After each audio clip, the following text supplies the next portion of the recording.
Good morning, students. Today we will start a new chapter, chapter 4, ratio, proportion and unitary method.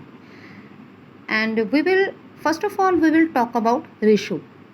What is ratio? Ratio is actually comparison of two given quantities. हम एक example लेंगे ratio को समझने के लिए. For example, in a class there are 20 girls and there are 25 boys.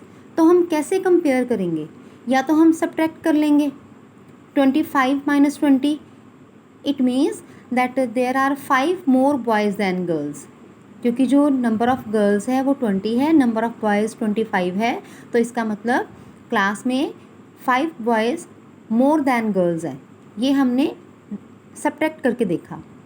Secondly, we can divide the number of girls by the number of boys. By dividing number of girls by number of boys. अब number of girls जो हैं वो कितने हैं? number of girls is 20.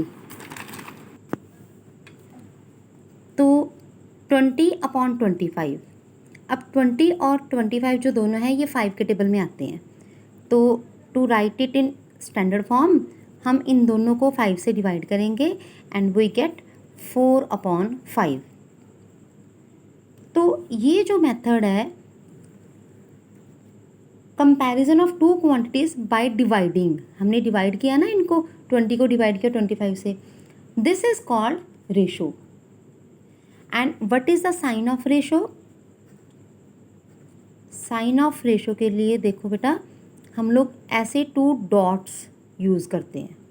This is the sign of ratio. जैसे यहाँ पर हमारे पास 4/5 है, तो अगर हमने इसको रेशो फॉर्म में लिखना है हम कैसे लिखेंगे? 4/5. ये तो हमारी फ्रैक्शनल फॉर्म है और ये हमारी जो है हमने इसको रेशो में लिखा है. और हम बोलते कैसे हैं इसको? 4:5 या 4:5. This 4 is फर्स्ट टर्म और ये जो है इट इज़ सेकेंड टर्म. अब एक और एग्जांपल लेते हैं. जैसे हमारे पास 3/2 है, तो हम इसको रेशो फॉर्म में कैसे लिखेंगे? फर्स्ट टर्म इसको पहले लिखो 3, फिर ये रेशो का साइन डाल लो, फिर ये सेकेंड टर्म इसको बाद में लिख दो. I hope all this is clear to all of you. Now there are some points जो हमें याद रखनी है कि हमने सम्स को सॉल्व करने के लिए कौन कौन से रूल्स को हमने रिमेंबर करना है. फर्स्ट ऑफ ऑल हमें ये याद रखना है कि जो 2 क्वांटिटीज़ हैं जिनकी हमने रेशो निकालनी है या जिनको हमने कंपेयर करना है, उनका जो यूनिट है वो सेम होना चाहिए. जैसे कि मैंने एग्जांपल लिया है 2 मीटर एंड 75 सेंटीमीटर.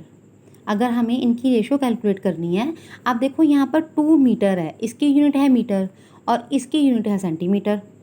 तो हमें सबसे पहले इनकी जो यूनिट है उसको सेम करना पड़ेगा. मीटर को जब हम सेंटीमीटर में कन्वर्ट करेंगे तो हम 2 को 100 से मल्टीप्लाई करेंगे. We get 200 centimetre and 75 centimetre. अब देखो इनके यूनिट सेम हो गए हैं. जब इनके यूनिट सेम हो जाएंगे then we can calculate the ratio. Now next है, अब हमें नेक्स्ट रूल क्या याद रखना है?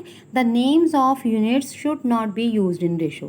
हमने जो इनके नेम्स है ना रेशो को कैलकुलेट करने के टाइम या रेशो लिखने के टाइम हमने उनको साथ में नहीं लिखना.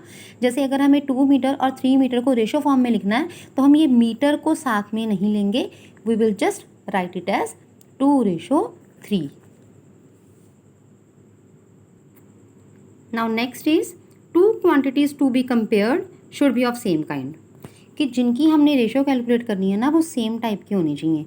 जैसे 2 kg एंड 5 kg हम इनकी रेशो कैलकुलेट कर सकते हैं क्योंकि इन दोनों के यूनिट सेम है और ये सेम काइंड है. Next 2 apples to ₹10. यहाँ पर है एप्पल्स और यहाँ है रुपीज़, तो हम इसकी रेशो जो है वो कैलकुलेट नहीं कर सकते. Now ratio should be in simplest form. जैसे हमने पहले भी किया था, रेशो में है जैसे 20/25 है, हमें पता है कि 20 और 25 दोनों 5 के टेबल में आते हैं, तो हम इसको पहले डिवाइड कर देंगे, वी विल गेट 4/5। फिर उसके बाद हम इसको 4:5 ऐसे लिखेंगे।